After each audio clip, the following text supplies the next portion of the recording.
The government of Israel has approved legislation that would allow the IDF to call up to 400,000 reservists for a potential renewed war against Hamas in Gaza. Does this action indicate that phase 2 of the hostage deal may not happen? Well, IDF Major Elliot Chodoff and the host of Conflict Uncovered podcast joins us now from Israel. Elliot, what in your estimation does this move signify? So we have to understand, I think, what the decision was. It was an approval in advance to call up to 400,000 reservists under emergency regulations, what's known in Hebrew as a tzav shmona, or an order call up number 8, which is just the paragraph in the order is the 8th paragraph. That has economic ramifications. It has personnel ramifications. It's usually done in the aftermath of an emergency. In other words, it happened after October 7th. So here it's done in advance, which means the Army now has the ability on its own accord to make this call up, which, let me clarify, the point of an Order 8 means that it cancels all personnel regulations for limitation of calling up reserves. Okay, in other words, for good personnel reasons, under normal circumstances, if you've done, let's say, a month of reserve duty, they can't call you back under normal circumstances for a period of time. They have to give you a month's notice and all sorts of things like that, which are, sort of the reality of living in a country where the reserves are called up regularly. You don't want the Army to capriciously wake up one morning and say, "Oh, by the way, we want you tomorrow." Although there are those of us who've waived even those rights, but that's something personal. So, in your estimation, does this indicate that the government of Israel is planning or preparing to the reality that phase 2 of the hostage deal just might not happen? Yes, but I think there's more involved than that. It's also it's a yes. Let me explain what I mean. We're in the midst of this amorphous period of the end of phase 1. Hamas is playing games about phase 2. We've cut off the so-called humanitarian aid. Of course, they've got 4 to 6 months reserves, so it's symbolic. The U.S. has come down clearly on Israel's side on this. Very important, but it's also part of that symbolism of signaling Hamas, we're playing hardball, and this is part of that same sort of system of trying to get across to Hamas, hey, we're not playing games. It's up to you. You want to do it this way, we can do it this way. You want to do it that way, we'll do it that way. We're prepared either way, but you should know, you, meaning Hamas, should know in advance, we're prepared to go back immediately into a military operation if you don't want to sit down and discuss this with us. One of the great lines in the book, The Godfather, it's less prevalent in the movie. Everybody knows, make him an offer that he can't refuse. But one of the lines that recurs in the book is when the Godfather says, "But nobody can reason with this fellow."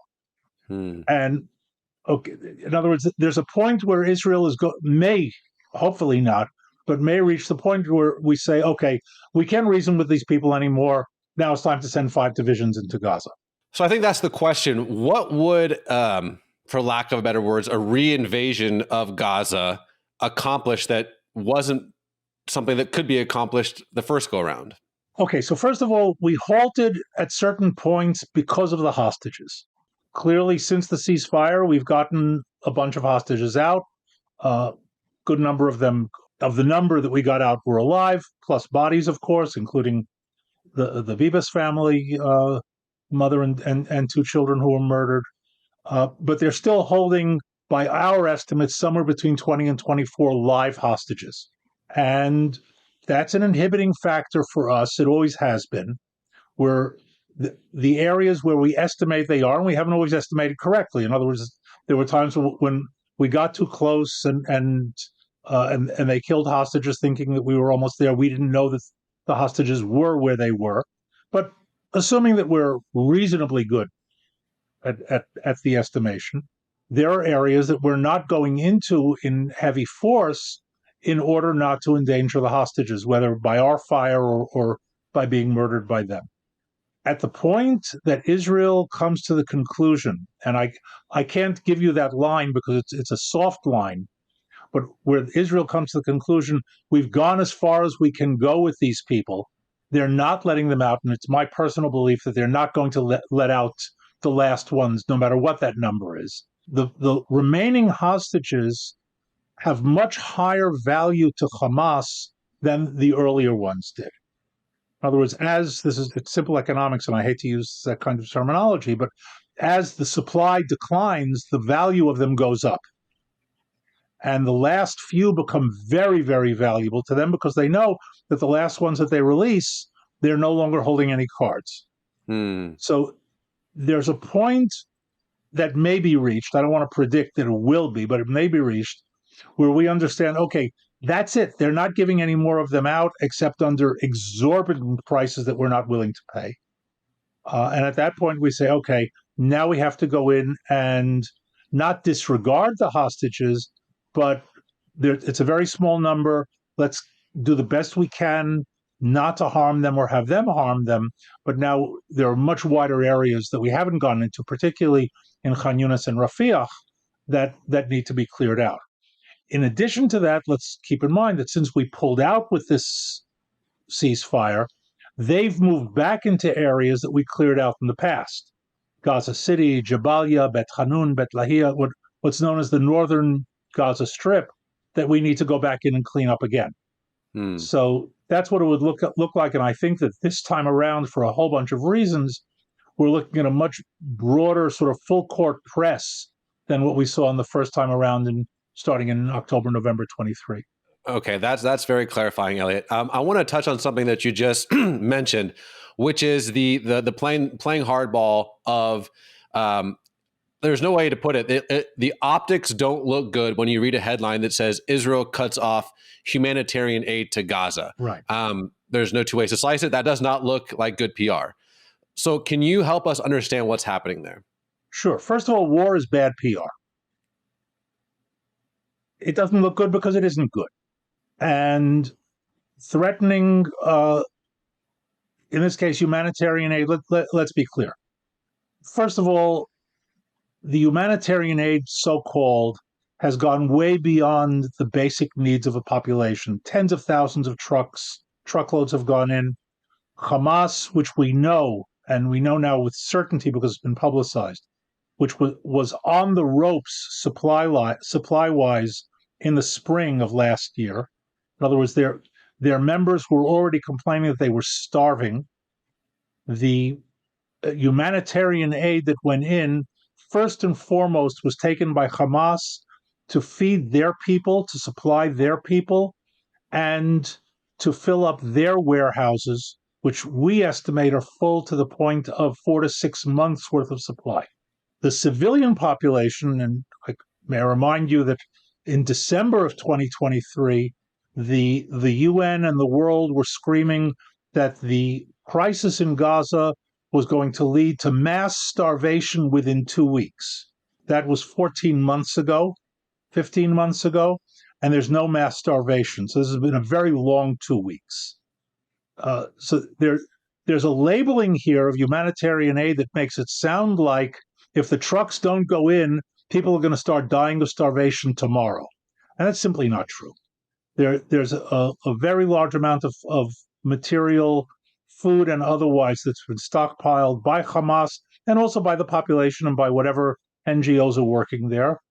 And this is, in my opinion, a symbolic measure that is critical in a messaging that it was coordinated with the American administration. In other words, in contrast to the previous administration, which was constantly harping on, you got to send in more, you got to send in more, you got to send in more, and which worked very much to Hamas's benefit. We're now seeing an administration that says, yeah, we get it. We're with you on this. We're not looking to create a crisis, but we are looking to get across to them that the maneuvering room that they had because of the gaps between the American administration and Israel on method. I don't think it was a gap on overall objective, but on method for sure. And they maneuvered in that gap. That gap has been closed completely, and that's a very important message to get across not only to Hamas but to all of our enemies around the world. Gotcha. Well, Elliot, I have one final question, and you're an expert on counterterrorism. And I think for folks here in the United States, it's really hard to understand what Hamas's goal is, right? So for years, we saw them shooting off rockets into Israel. And maybe the average American would think, well, they're not going to conquer Israel. Like, they're just being annoying. They're just trying to flex. As someone who's obviously studied this in depth, can you help us understand, like, what is Hamas trying to achieve? So Hamas is trying to achieve something that's very simple and very clear. It's written in their charter, and that is to destroy Israel and annihilate the Jewish people. Their philosophy, their ideology is drawn from the Nazis, and I'm talking about the German Nazis of the 1930s, 1940s. Not, today is very much in vogue in America. You don't like someone, you call them a Nazi. I'm talking about the Nazis, Hitler and the Nazis. They draw their ideology from there. They cite it. Their claim is that every evil in the world is Jewish, and the way to improve the world is to wipe out the Jews. And of course, Israel is the first step along the way. So, if I could expand on that for a moment in terminology, when people talk about ending the war, this war with Hamas will end when either they accomplish their objectives or they are eliminated. Their objectives are to destroy Israel and wipe out the Jews. And as long as there is a Hamas and as long as there are Jews in Israel, they're going to continue to try to do it. Wow. That is tragic and yet clarifying. Elliot Chodoff, toda rabah, my friend. It's good to see you as always. My pleasure, as always.